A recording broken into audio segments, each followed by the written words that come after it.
ফুরফুরা শরীফ মুফতি আজম মেজলা হুজুর কেবলা বলতেন, বাবারা ওয়াজের মাহফিলে যাবে কেন জানো বাবা? ওয়াজের মাহফিলটা হচ্ছে বয়স্কদের জন্য মাদ্রাসা, বয়স্কদের জন্য শিক্ষা কেন্দ্র। তোমরা যাবে আল্লাহ করে তোমরা তালেবুল ইলম হয়ে যাবে। জোরে বলো সুবহানাল্লাহ। ছোট্ট একটা হাদিস আবার একটু বলে দিয়ে যাই। ক্বালা রাসূলুল্লাহ সাল্লাল্লাহু আলাইহি ওয়াসাল্লাম তালাবুল ইলমি হাবিবুল্লাহ। আল্লাহ রাসূল বলেছেন তালাবুল ইলমি হাবিবুল্লাহ, যারা ইলম অন্বেষণ করে yani তালাবুল ইলম যারা, আল্লাহ রাসূল বলছেন তারা হচ্ছে আল্লাহর বন্ধু, আল্লাহর বন্ধু, আল্লাহর বন্ধু। তালাবুল ইলমি হাবিবুল্লাহ, তালাবুল ইলমরা আল্লাহ পাকের বন্ধু। আমরা এখানে এসেছি, আমরাও তালেবুল ইলম। সুবহানাল্লাহ বললেন না? আমরাও তালেবুল ইলম। কথা বুঝছেন? আচ্ছা, আপনাদের কি অসুবিধা হচ্ছে? আমার আলোচনা আপনাদের খারাপ লাগছে? আমি কি চেঞ্জ করে দেব? যা বলছি বলবো? সবাই ঠিক আছেন? একবার তাকবীর দেন তো, নারে তাকবীর। বাহ বাহ, তাই ভালো তো। আরেকটু বলেন নারে তাকবীর। সিলসিলায়ে হক মুজাদ্দিদুজ জামান, সিলসিলায়ে হক মুজাদ্দিদুজ জামান, সিলসিলায়ে হক দাদা হুজুর পীর কেবলা, বিদায়ী মাওলানা সাহেব হুজুর কেবলা, কেরামবাসীগণ, কমিটি সাহেবানগণ, শ্রোতাগণ, ताली देखो, ताली देखो। सब बिल्कुल सही है तो सब ठीक है, इधर उधर मत करना। ध्यान दिए দুটো কথা লেন, ইনি শুধু তড়পাচ্ছে। আমার মুসলমান ভাইয়েরা, আল্লাহওয়ালা গণেরা, কতটুকু জানেন আমিও জানিনি, তবে ভালো করে শুনেলেন, অন্তরের কান দিয়ে শুনেলেন। আল্লাহর কসম, আমার রাসূলুল্লাহ শুধু আরবি শিক্ষার কথা বলেননি, পাশাপাশি নবী আমার বলতে পারেন ইংরেজি, উর্দু, হিন্দি, বলেন বলেন বলেন, হ্যাঁ, ফারসি, হিব্রু, যত ভাষাভাষী আছে আমার রাসূলুল্লাহ সমস্ত ভাষাভাষী শিক্ষার জন্য বরং বলে গেলেন। ক্বালা রাসূলুল্লাহ সাল্লাল্লাহু আলাইহি ওয়াসাল্লাম, আমার রাসূলুল্লাহ বললেন, তোমরা তোমাদের ছেলে মেয়েদের ঘরে লেখাপড়া শেখাবে, যদিও নাকি তোমরা উতলুবুল ইলমা ওয়ালাউ কানা ফিসসিন, তোমাদের বাচ্চাদের ঘরে মেড ইন চায়নাতেও পাঠাতে হয় তথাপিও তোমরা পাঠাবে, যদিও নাকি চীন দেশের ভাষা শিখতে হয় তথাপিও শেখাবে। কেন জানো বাবা? আমি রাসূলুল্লাহ তামান্না আমার উম্মতেরা সবাই বিভিন্ন ভাষাভাষী শিক্ষা গ্রহণ করে এরা বিশ্বের জমিনে প্রতিষ্ঠিত হবে। কথা বুঝছেন না? আপনি ইতিহাস জানেন, বিভিন্ন ভাষাভাষী যদি রাসূলুল্লাহ গুরুত্ব না দিতেন, আল্লাহর কসম, শোনো ছেলেরা, ইসলামটা এত তাড়াতাড়ি বিশ্বের বাজার দখল করতে পারত না। রেখে দাও তোমার ইসলামের অন্য কথা, রেখে দাও। জি, ইসলামের অন্য কথা রেখে দাও। নামাজ রোজা কখন করবে? যখন সে ইসলাম মানবে। নামাজ রোজা কখন করবে? যখন সে ইসলাম মানবে। যদি বহির্বিশ্বের ভাষা রাসূলুল্লাহ গুরুত্ব না দিতেন, তাহলে ইসলাম এত তাড়াতাড়ি বিশ্বের বাজার দখল করতে পারত না। ছোট্ট একটা রেফারেন্স আমি বলছি, আবার একটু টাচ দিয়ে যাই, জাস্ট টাচ। আমার নবী পাক সাল্লাল্লাহু আলাইহি ওয়াসাল্লাম শেষ বয়সে বিভিন্ন দেশে, রোম, পারস্য, ইতালি, বিভিন্ন দেশে ইসলাম প্রচারের জন্য চিঠি পাঠাতেন, চিঠি পাঠিয়েছিলেন। যে দেশের যে ভাষা, যে দেশের যে ভাষা, সেই ভাষাভাষীতে রাসূলে পাক চিঠি পাঠাতেন। কথা বুঝছেন না? তন্মধ্যে পারস্য একটা দেশ, পারস্যর ভাষা হচ্ছে, রাষ্ট্রীয় ভাষা হচ্ছে ফার্সি। ফার্সি, কথা বুঝছেন? যেমন ইসরায়েলের ভাষা হচ্ছে হিব্রু, যে পারস্যের ভাষা সেরকম ফার্সি। আল্লাহর রাসূল দিন দুনিয়ার বাদশা, সংক্ষেপ করে বলছি, ফার্সিতে একখানা চিঠি লিখলেন। সেই চিঠির প্রথমে আমার রাসূলুল্লাহ লিখেছিলেন, ও বাবা পারস্যের বাদশা কিসরা, মিশরের বাদশা হলে তাকে বলা হয় ফেরাউন। এই শোনো, জীবনে শোনেননি অনেক, হয়তো মনে করছে মিশরের যে ফেরাউন বাদশা ছিল ওর নাম ফেরাউন না। মিশরের যে বাদশা হয় তাকতে তাউসে বসে, তার ডাক নামই হচ্ছে, তার কি বলে ওইটাই তার প্রতিষ্ঠিত নাম ফেরাউন। মিশরের রাজদরবারে বসলে তাকে ফেরাউন বলে ডাকা হয়, তাকে ফেরাউন বলা হয়। পারস্যের রাজদরবারে বসলে তাকে কিসরা বলা হয়। রোম ইতালি রাজদরবারে বসলে তাকে কাইসার বলা হয়। কথা বুঝছেন না? আমাদের যেরকম রাষ্ট্রপতি বলা হয় না, রাষ্ট্রপতি, ওই রকম পারস্যে যে বসে তাকে কিসরা বলা হয়, রোম ইতালিতে যে বসে তাকে কাইসার বলা হয়। আর কি বললাম, মিশরে যে গদিতে বসে তাকে কি বলা হয় বললাম, জোরে বলেন, ফেরাউন। ফেরাউন। পারস্যের রাজদরবারে যে বসেছে কিসরা বাদশা, ওর নাম হচ্ছে খসরু পারভেজ। ঘটনা অনেক, আমি পারবো না। নবী আমার পারস্যের রাজদরবারে খসরু পারভেজের কাছে চিঠি পাঠালেন।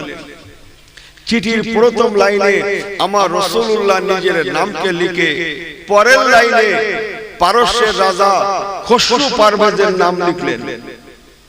ইসলামের দাওয়াত দিলেন, ও বাবা পারস্য সম্রাট কিসরা, ইন্নাদ দীনা ইনদাল্লাহিল ইসলাম, তোমার কাছে ইসলামের দাওয়াত দেয়া হলো, তুমি ইসলামটাকে জানো। ইসলাম শান্তির ধর্ম, ইসলাম শান্তির বার্তা দেয়, বড়দের শ্রদ্ধার কথা বলে, ছোটদের ভালোবাসার কথা শেখায়, ভাই ভাই মিলেমিশে চলার কথা বলে, সংসার জীবনে স্বামী স্ত্রী হেসে খেলে চলার কথা বলে। স্বামী স্ত্রী কি যেন বলে, বলো, হাতাহাতি করতে নাকি, কি ভালো করে বলেন, হাতাহাতি, হেসে গেলে, হেসে গেলে, ইনি মনে করছে হাতাহাতি, হাতাহাতি বোঝেন তো? ইসলাম এমন একটা ধর্ম, বড়দের শ্রদ্ধা শেখায়, ছোটদের ভালোবাসার দাওয়াত দেয়। হিন্দু মুসলিম বোঝে না, বরং ইসলাম বোঝে। বলেন বলেন, আদম আর হাওয়া বোঝেন না আপনারা? আদম আর হাওয়া। ইসলাম হিন্দু মুসলিম জানে না। ইসলাম জাতি ধর্ম বর্ণ নির্বিশেষে সকলের সঙ্গে মিশতে জানে। সুবহানাল্লাহ বললেন না? সকলের সঙ্গে চলতেও জানে, সকলকে নিয়ে চলতেও পারে।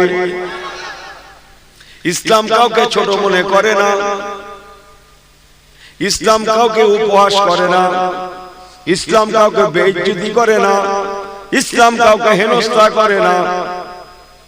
ইসলাম এমন একটা ধর্ম যেখানে থাকে সেখানে শুধু শান্তি আর শান্তি বিরাজ করে। আমাদেরও মাশাআল্লাহ শান্তি আছে। মোল্লা পাড়ার একটা ছেলের নাম ইসলাম, আর ওদের পাড়ার একটা মেয়ের নাম শান্তি। শোনা গেল মোল্লা পাড়ার ইসলামের সঙ্গে ওদের পাড়া সে শান্তির খুব ভাব, খুব প্রীতি। পরে শোনা যাচ্ছে নাকি মোল্লা পাড়ার ইসলাম আউট বাড়ি ছাড়া, ওদের পাড়া সে শান্তিও আউট বাড়ি ছাড়া। শান্তিও বাড়ি নেই, এদের পাড়ার ইসলামও বাড়ি নেই। কথা বুঝছেন না? বুঝছেন না? আমাকে ভুল বোঝেন না, একটু হেসে গেলে বলে গেলাম, আমার রাসূলুল্লাহ ইসলামের বার্তা শোনালেন। বেচারা কমবক্তা কিসরা বাদশা রাসূলুল্লাহর চিঠিখানা পেয়ে যখন দেখতে লাগলো, উপরের লাইনে ওনার নাম, পরের লাইনে আমি কিসরা আমার নাম, রাগে অগ্নিশর্মা হয়ে বাদশা কিসরা নাউজুবিল্লাহ মিন জালিক রাসূলুল্লাহ চিঠি মোবারক খানা ছিঁড়ে টুকরো টুকরো করে ফেলেছিল। নাউজুবিল্লাহ বলেন, আস্তাগফিরুল্লাহ বলেন, ছিঁড়ে টুকরো টুকরো করে ফেলেছিল। ওর কথা এত বড় সাহস, মক্কা মদিনার নবী হযরত মুহাম্মদ সাল্লাল্লাহু আলাইহি ওয়াসাল্লাম তার নামটা আমার নামের পরে, আমার নামের আগে, আমার নামটা তার নামের পরে। ও অহংকার, অহংকার, অহংকারে রাসূলুল্লাহ চিঠিখানা ছেড়ে টুকরো টুকরো করে ফেললো আর আইন জারি করে দিল। জানতান প্রকারে মদিনার জমিন থেকে মুসলমানদের নেতা ওমা মুহাম্মাদুন ইল্লা রাসূল জনাবে মুহাম্মদুর রাসূলুল্লাহ সাল্লাল্লাহু আলাইহি সাল্লামকে পাকড়াও করে পারস্যের জমিনে নিয়ে যেতে হবেই হবে। আইন জারি করলো। আইনটা বাস্তবায়নের জন্য মদিনা শরীফের পাশে একটা দেশ আছে কাছাকাছি, দেশটার নাম হচ্ছে ইয়েমেন। ওই ইয়েমেনটা তখন পারস্যের অধীনে ছিল। ইয়েমেনের স্টেট গভর্নর, তার নাম বাদশাহ বাজান। পারস্য গভর্নর কেসরা ইয়েমেনের স্টেট গভর্নরকে বলে দিল, ও ইয়েমেনের স্টেট গভর্নর, তোমার থেকে মদিনা কাছাকাছি, অতএব তুমি মদিনা যাবে। স্টাফ নিয়ে মদিনা যাবে। ঘুমোচ্ছেন নাকি? এই ঘুমোচ্ছেন সবাই? ঠিক আছে, নারে তাকবীর দেন তো, জোরে বলে তো নারে তাকবীর। লিয়ে রাখেন। আমার আল্লাহ ওয়ালা বাবাজিরা, ইয়েমেনের বাদশা বাজানকে হুকুম দিল, ও ইয়েমেনের গভর্নর বাজান, তোমার থেকে মদিনা কাছাকাছি, তুমি মদিনা যাবে। হযরতে মুহাম্মদ সাল্লাল্লাহু আলাইহি ওয়াসাল্লামকে তুমি আমার কাছে ধরে নিয়ে আসবে। এত বড় সাহস আমার পারস্যের জমিনে। ইন্নাদ দীনা ইনদাল্লাহিল ইসলাম, ইসলামের দাওয়াত দিয়েছে, তার নামটা আমার নামের আগে লিখেছে। আমি বরদাস্ত করছি না। জানতার প্রকারে ওনাকে পাকড়াও করে আমার পারস্যের জমিনে আনা চাই চাই। তারপরটা চাই, আনা চাই চাই, জোরে বলেন চাই। একটু বলবো তো নাকি? অসুবিধা নেই তো আপনাদের? সবাই ঠিক আছেন তো? অনেক ভালো ভালো শুনেছেন বাবা, আমি বিলক্ষণ জানি। আমার আল্লাহ ওয়ালা বাবাজিরা, যাইবা হোক ইয়েমেনের স্টেট গভর্নর ফোর্স নিয়ে রেডি হয়ে মদিনা চলে আসলো। এসে দেখছে মদিনা শরীফের জমিনে রাহমাতুল লিল আলামিন নবী কামলিওয়ালা, সুবহানাল্লাহ, নবী কামলিওয়ালা বাদা সালাতিল গাদাতে মাউইজাতাম বালিগা, ফজরের নামাজের পরে উনি মদিনার জমিনে দরবার সাজিয়ে সাহাবায়ে কেরাম দিগকে নিয়ে ওয়াজ আলা রাসূলুল্লাহ, উনি ওয়াজ নসিহত করতে লেগেছেন। মদিনা ঘেরাও করে ফেললো ইয়েমেনের স্টেট গভর্নর, ইয়েমেনের বাজান গভর্নর আমার রাসূল পাককে বলতে লাগলো, আপনি রেডি হয়ে যান। আপনার এত বড় স্পর্ধা, আপনার নিজের নামটা আমাদের স্যারের উপরে লিখেছেন। স্যারের থেকে আইন এসেছে, সেন্ট্রাল থেকে পারস্য থেকে আইন করে দেওয়া হয়েছে, আপনাকে সেন্ট্রালে পৌঁছে দিতে হবে। অতএব আপনি রেডি হয়ে যান, আপনাকে কোনো প্রকারে ছাড় দেওয়া হবে না। শুনছেন সবাই? বলবো সবার সম্মতি আছে? ইয়েমেনের স্টেট গভর্নর বলতে লাগলো, আমার রাসূলুল্লাহকে বলছে আপনাকে কোনো প্রকারে ছাড় দেওয়া হবে না, আপনি রেডি হয়ে যান। আমার রাসূলুল্লাহ একটু মুস্কি হাসলেন, সুবহানাল্লাহ বলেন না? হাসতে দেখে ওর রাগটা বাড়বে না কমবে? আপনি হাসছেন, কথা বুঝছেন? আমার আল্লাহ ওয়ালা বাবাজিরা, অনেক কথা আমার রাসূলুল্লাহ বলেছিলেন। ও ইয়েমেনের স্টেট গভর্নর, শুনে নাও বাবা, মুসলমানরা মিথ্যা কথা জানে না। লাআনাতুল্লাহি আলাল কাযিবিন, আমাদের কোরআন পাকে আছে মৃত্যুকের উপরে আল্লাহর লানত বর্ষণ হয়, লানত। আরে সর্বনাশ, ইনি যেদিন থেকে মোবাইল কিনেছে সেদিন থেকে এনার থেকে প্রায় সত্যি কথা উঠেই গেছে। আমি এখানকার ছেলেদের কথা বলছি না, আমি অন্য জায়গার কথা বলছি। যা আলোচনা হবে অন্য জায়গার কথা হবে, এই গ্রামের কোনো কথা হবে না। এই গ্রামের লোক খুব ভালো। হ্যাঁ, ওর বন্ধু বলছে তুই কোথায় আছিস বলতো, হ্যাঁ জলসা আসিস নাকি কোথায় ও বলো ঘুরছে গেলে না আমি একটু ঘরে ঘরে কোথায় যে কথা কি বড্ড ভুল বলছি কাঁচা কাঁচা মিথ্যে কথা বলছি অত সস্তা না ইমানদার জীবন যাবে বাট মিথ্যার আশ্রয় নিতে পারবে না সুবহানাল্লাহ বলবেন না ইমানদার জীবন দেবে কিন্তু মিথ্যা বলতে পারে না বলবে না সুবহানাল্লাহ বলবেন না আর এনার মিথ্যে দিয়ে শুরু হয় আমাকে ভুল বোঝেন না ও মুসলমানের ছেলে মেয়েরা মিথ্যা বললে আল্লাহ লানত বর্ষণ হয় লানত সে যেখানে সেখানে বেইজ্জতি হবে লোকের কাছে হবে বাড়িতে হবে স্বামী স্ত্রীর সংসার হলে লাস্টে বিবির কাছে হেনস্থা না হয় ভুল বোঝেন না কিন্তু ইসলাম যারা মেনেছিলেন তাদের দিকে তাকান দুনিয়া তাদের অঙ্গুলি হেলনে চলেছে আর এনার কথা রাস্তায় শুয়ে থাকা কুত্তাও পর্যন্ত হ্যাঁ ঢিল মারতেছে ইট মারতেছে যাতে চলে যায় সে দেখা যাচ্ছে উল্টো আসতেছে ইনি শুধু দৌড়চ্ছে শুধু আল্লাহ রক্ষা লুঙ্গি পরে ছিল না বলে বাঁচো কথা হচ্ছে না ইনি দৌড়চ্ছে শুধু উদম দৌড়চ্ছে কি বললো লুঙ্গি পরা ছিল না বলে কি বাঁচো আপনারা ভালোই বুঝতে পারতেছেন সে এক কাজ হয়ে যেত বাপু হ্যাঁ লুঙ্গি পরে থাকি আমার পেয়ারা ভাইরা আল্লাহ ওয়ালা করেরা দুটো কথা ঘরে নিয়ে যান কি জানো বলছিলাম আমার রাসূলুল্লাহ বলেছিলেন ও বাবা ইয়েমেনের স্টেট গভর্নর আমি যেমন মিথ্যা বলি না আমার উম্মতেরাও মিথ্যা জানে না আমার সাহাবীরা মিথ্যা জানে না আমার সাহাবীরা মিথ্যা বলতে পারে না মিথ্যা কাকে বলে আমার সাহাবীরা তা জানেই না একবার কি জোরে বলা যাবে না সুবহানাল্লাহ কথা বুঝছেন যে আরে সর্বনাশ আমাকে ভুল বোঝেন না ইনি মনে করছে বেগুনির চপ বেগুনির দাম বেড়ে গেছে তখন কুমড়ো দিয়ে তার মধ্যে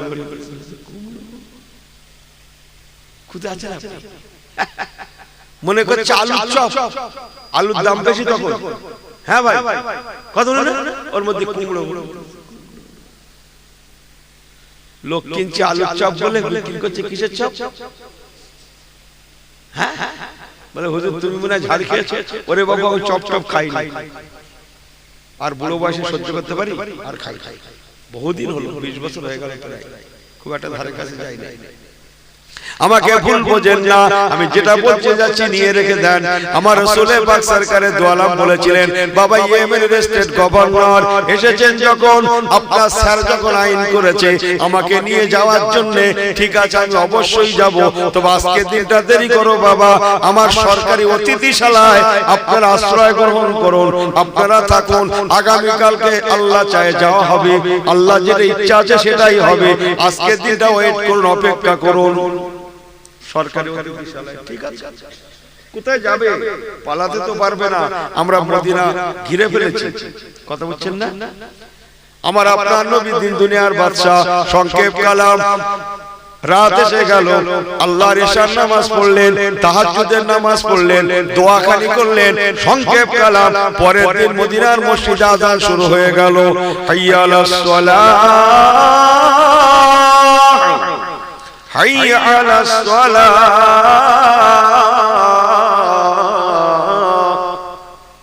الصلاة خير من النوم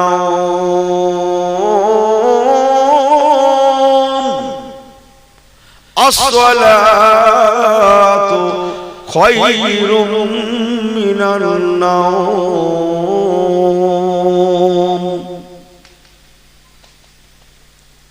আযানটা কখন হয় দুপুরবেলা না কখন হয়তো জানি শুনেছো তো শোনা হয় না এমনি জানো বলে হয় বলছে হ্যাঁ ইনি তখন ঘুমাতে হয় আমাকে ভুল বোঝেন না কেন ইনি তখন এই আমার ভাষার দিকে তাকাবেন যে लेकिन ऐसी होना नहीं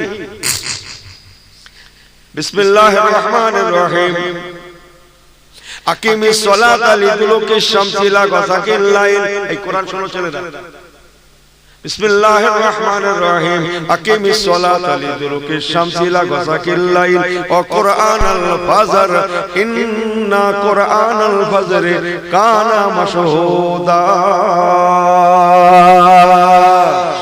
মুসলমানের নিয়ম হবে ফজরের আযান হবে, আল্লাহ নামাজ পড়বে, ফজরের নামাজের পরে আল্লাহর কোরআনটা তেলাওয়াত করবে।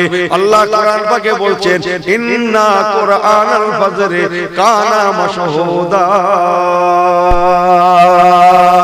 নিশ্চয়ই ফজরের তেলাওয়াত কানা মাশহুদা, কাল ময়দানে মাশারে তোমাদের জন্য গওয়াহ সাক্ষ্য হয়ে যাবে। যারা ফজরের তেলাওয়াত করবে ওই তেলাওয়াতের ওসিলায় ওই সূরাগুলো কাল ময়দানে মাশারে আল্লাহ পাককে বলবে আল্লাহ আমাকে তেলাওয়াত করতে, আল্লাহ আমাকে পেরে নিয়ে তেলাওয়াত করতে, আমাকে তেলাওয়াত করতে। যে সূরাকে তেলাওয়াত করেন না কেন সেই সূরার জবান আল্লাহ খুলে দেবেন, সেই সূরাটা আল্লাহ পাকের কাছে সুপারিশি করতে থাকবে, সুপারিশি করতে থাকবে, সুপারিশি করতে থাকবে। ও মুসলমানের ছেলে মেয়েরা, আল্লাহর কসম করে বলে গেলাম আল্লাহর কোরআন পাকে সুপারিশির ওসিলায় আমি আপনি ময়দানে মাশারে বেঁচে যাব। যার জন্য সুপারিশ করবে সেই ব্যক্তির জন্য ইন্না যাবিলা শাদীদ, আল্লাহর কঠিন জাহান্নাম জনমের মতো আল্লাহ হারাম করে দেবে।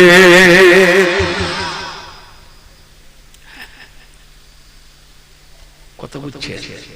ও মোবাইল দেখে পড়লে হবে না বাবা।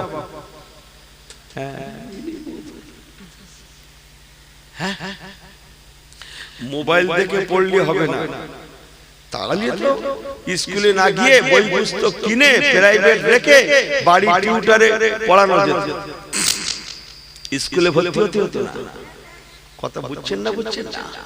মোবাইল দেখে পড়ার কাম না, আল্লাহর কোরআন খুলে দেখে পড়তে হবে। জোরে বলবেন না সুবহানাল্লাহ? মুখস্থ নয়, মুখস্থ পড়া যাবে না, জায়েজ নয়, অবশ্যই যাবে, কিন্তু দেখে পড়া, দেখে পড়া এর বিকল্প নেই। বলুন না জোরে সুবহানাল্লাহ। আল্লাহর কোরআন দেখে পড়লে কি হয়? চোখের জ্যোতি ভালো থাকে। এনার তো চোখ প্রথমেই যাচ্ছে মোবাইল দেখে দেখে, মোবাইলের ঝাঁজে। কিসের ঝাঁজ? আমার কি কথাগুলো ভুল হয়ে যাচ্ছে নাকি বলুন দেখি? হ্যাঁ, মোবাইলের কেরামতি। কিসের কেরামতি? কেরামতি বুঝো না? কেরামতি, হ্যাঁ, এনার চোখ খায়া হওয়ার অন্যতম কেরামতি হচ্ছে মোবাইল। মোবাইলের কেরামতি ঠেলায় না চোখ ঝাপসা দেখতে, এটা এনার কেরামতি না, এটা মোবাইলের কেরামতি।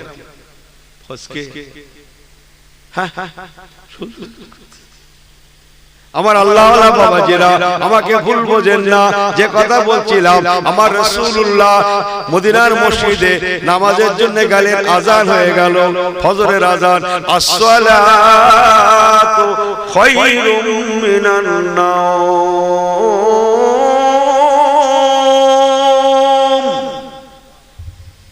হযরত বিলাল রাদিয়াল্লাহু তাআলা আযান দিলেন।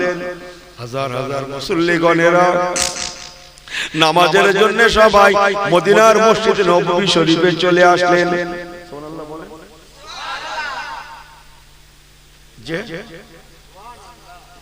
আপনি জানেন আল্লাহর কসম মদিনার মসজিদে আযান হবে, অথচ একজনা মুসলমান বাড়িতে ঘুমাবে, হতে পারে না, হতে পারে না, ইম্পসিবল, অসম্ভব, আল্লাহর ফরজে আইন। এখন নামাজের আযান হয়েছে, কোনো কাজ নাই, কোনো কথা নেই, কোনো কিছু নাই, এখন একমাত্র ওয়ার কাজ, একমাত্র কাজ আল্লাহ পাকের নামাজ।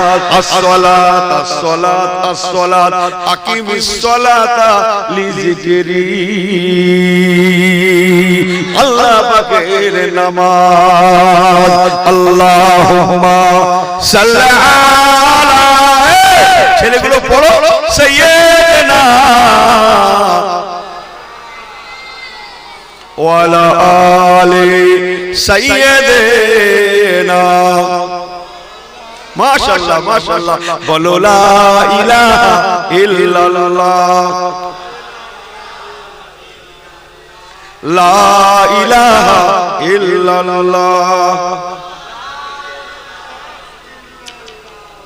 মুহাম্মাদুর রাসূলুল্লাহ আল্লাহুম্মা সাল্লি আলা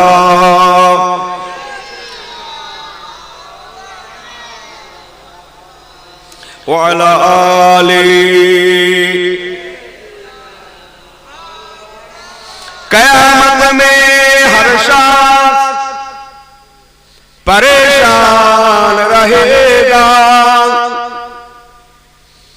क़यामत में हर शख्स परेशान रहेगा रो रो के हर एक शख्स मोहम्मद से कहेगा हर नबियों की शान है हर नबियों की शान है मोहम्मद के निराले उम्मत की जो कश्ती है मोहम्मद की हवाले जुरे जुरे जुरे अल्लाहुम्मा सल्ली अला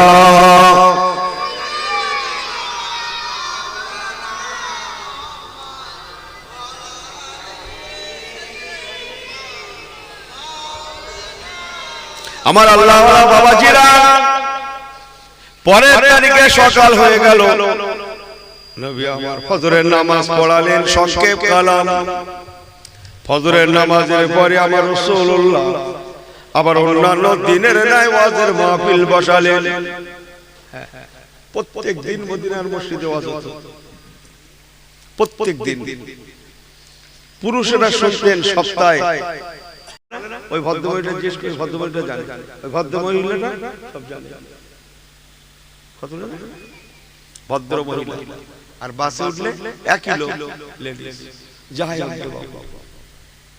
আমাকে ভুল বোঝেন না লেডিস উঠেছে উঠে চুপচাপ বসে আছে সে বলতেও পারছে না পুরুষ বেটা ছেলে যে আপনি ওঠেন ও যখন উঠছে না কন্ট্রাক্টর দুটো একটা প্যাসেঞ্জার বলছে ও দাদা ওঠেন দেখছেন না লেডিস দাঁড়িয়ে আছে উপরে দেখেননি লেখা আছে মহিলাদের জন্য ফিরে দেখে হ্যাঁ এক লাইন লেখা আছে কি লেখা আছে ও তো পড়তে পারে না জানে না ও যাই হোক বাসময় লোকের মধ্যে একটা মেয়ে ছেলের জন্য উঠে দাঁড়ানো একটা ইজ্জতের ব্যাপার তো ও চোখ কান বুজিয়ে ঠেলে উঠেছে উঠে অন্যদিকে ফিরে মনে মনে নিয়ত করছে লেখাপড়া জানলেই সর্বনাশটা হতো না তাই বুঝে গেল যে সিটের উপরে লেখা থাকে ও সিট মেয়ে ছেলের সিট জীবনে যদি কোনোদিন বাসে উঠি লেখা সিটের নিচে আর বসছি না পাক্কা নিয়ে কথা বুঝছেন না সেদিন যা হওয়ার এক কাজ হয়ে গেছে ভাই পরের বার আবার একবার কোথায় যাবে কম বক্তা শিয়ালদা যাক আর হাওড়া যাক যাবে উনি বাসে উঠেছে সেদিন জেনারেল সিট খালি আছে যেগুলো আমরা বসি আর কি উনি বসেন দোষটা কি উপরে লেখা আছে পকেট মার হইতে সাবধান কি লেখা আছে পকেট মার হইতে সাবধান ও ফিরে দেখে সেই লেখা আবার ফের পাস লেগে ও তখন বলছে তাহলে অবশ্যই লেডিস সিট ও আর বসেন সবাই বলছে দাদা বসেন এমন করছে লাস্টে মেজাজ খারাপ হয়ে দাদা করছে তো তোমরা বসাতেও পারো আবার লেডিস আসছে ওঠাতেও পারো কি লেখা আছে দেখছেন না পকেট মার হইতে সাবধান লেখা দেখে ও বসলই না পুরো দাঁড়িয়ে দাঁড়িয়ে কলকাতা কন্ট্রাক্টর কি ওর ভাড়া কম নিয়েছে ভাই আমাকে ভুল বোঝেন না এই জন্য আমার রাসূলুল্লাহ বলেছিলেন ক্বালা রাসূলুল্লাহ সাল্লাল্লাহু আলাইহি ওয়াসাল্লাম তাদারুসুল ইলমি সাআতাম মিনাল লাইলি খায়রুম মিন ইহয়াহা যে হাদিস পাকটা আমি ইউনুস তেলাওয়াত করেছিলাম আমার রাসূলুল্লাহ বলেছেন তোমরা রাতের ভাগে কমপক্ষে একটা ঘন্টা হলেও আল্লাহ শরীয়তি শিক্ষা গ্রহণ করবে আল্লাহ শরীয়তি শিক্ষা গ্রহণ করে যদি তোমরা ঘুমিয়েও যাও আমি রাসূলুল্লাহ বলে গেলাম বাবারা তোমার সারা সারা রাতের ঘুমটাকে আমার আল্লাহ ইবাদতের খাতায় কবুল করে নেবে এই সুবহানাল্লাহ তো বললেন বলার আগে ভেবেছেন ঈশার নামাজের কথা তবে ঈশার নামাজ পড়ে কিন্তু ওটাই হলো বলিনি এ মনে করছে পুরো গা ছেড়ে দিয়েছে। আমাকে ভুল বোঝেন না, এশার নামাজ ফরজে আইন, তবে এশার নামাজ পড়ার লাগবে। নবী আমার বলেছেন তোমরা শরীয়তি শিক্ষার পিছনে সময় দেবে, এই